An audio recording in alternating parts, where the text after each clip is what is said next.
Thank you all.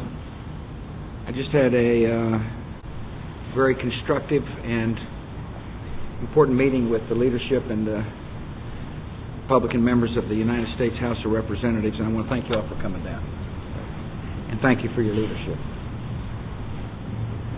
Congress is not getting its work done. We're near the end of the year, and there really isn't much to show for it. The House of Representatives has wasted valuable time on a constant stream of investigations, and the Senate has wasted valuable time on an endless series of failed votes to pull our troops out of Iraq. And yet there's important work to be done on behalf of the American people. They have not been able to send a single annual appropriations bill to my desk. And that's the worst record for a Congress in 20 years. One of the important responsibilities of the Congress is to pass appropriations bills, and yet the leadership that's on the Hill now cannot get that job done. They've also passed an endless series of tax increases. They proposed tax increases in the Farm Bill, the Energy Bill, the Small Business Bill, and of course the S-chip bill. They haven't seen a bill they could not solve without shoving a tax hike into it. In other words, they believe in raising taxes, and we don't. Spending is skyrocketing under their leadership. At least proposed spending is skyrocketing under their leadership. After all, they're trying to spend an additional $205 billion over the next 5 years.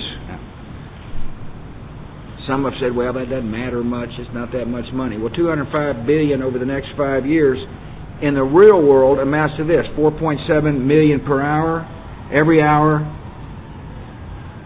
for every day, for the next 5 years. That's a lot of money.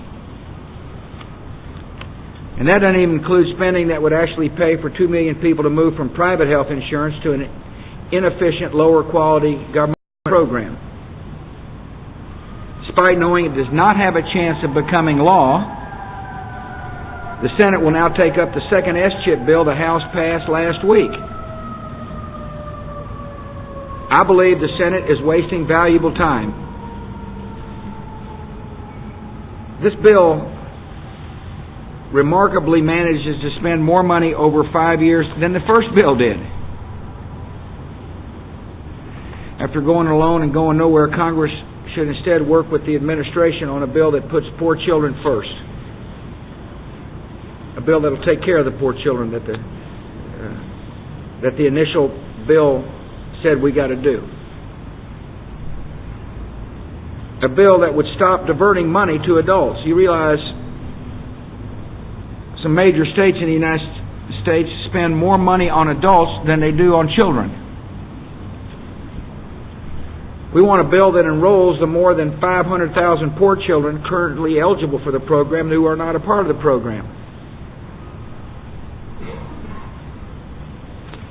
We want to sit down in good faith and come up with a bill that is responsible, because Congress has been unable or unwilling to get its basic job done of passing spending bills.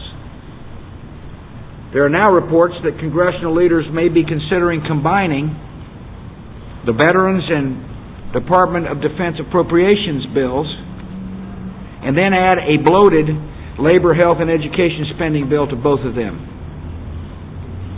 It's hard to imagine a more cynical political strategy than trying to hold hostage funding for our troops in combat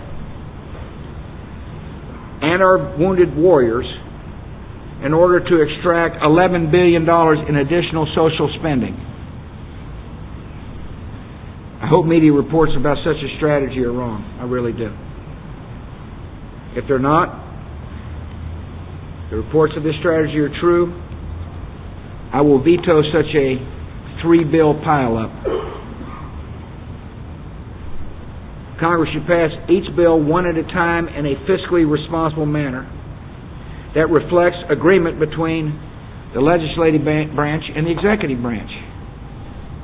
I again ask Congress to send me a clean veterans funding bill that we have already agreed to by Veterans Day, so we can keep America's promise to those who have defended our freedom and are recovering from injury. I again urge them to pass a clean defense appropriations bill and a war supplemental bill to fund our troops in combat. I know some on the Democrat side didn't agree with my decision to send troops in, but it seems like we ought to be able to agree that we're going to support our troops who are in harm's way. I know the members feel that way standing with me. I hope the leadership feels that way. And they ought to get me a bill that funds, among other things, bullets and body armor and protection against IEDs and mine-resistant ambush-protected vehicles.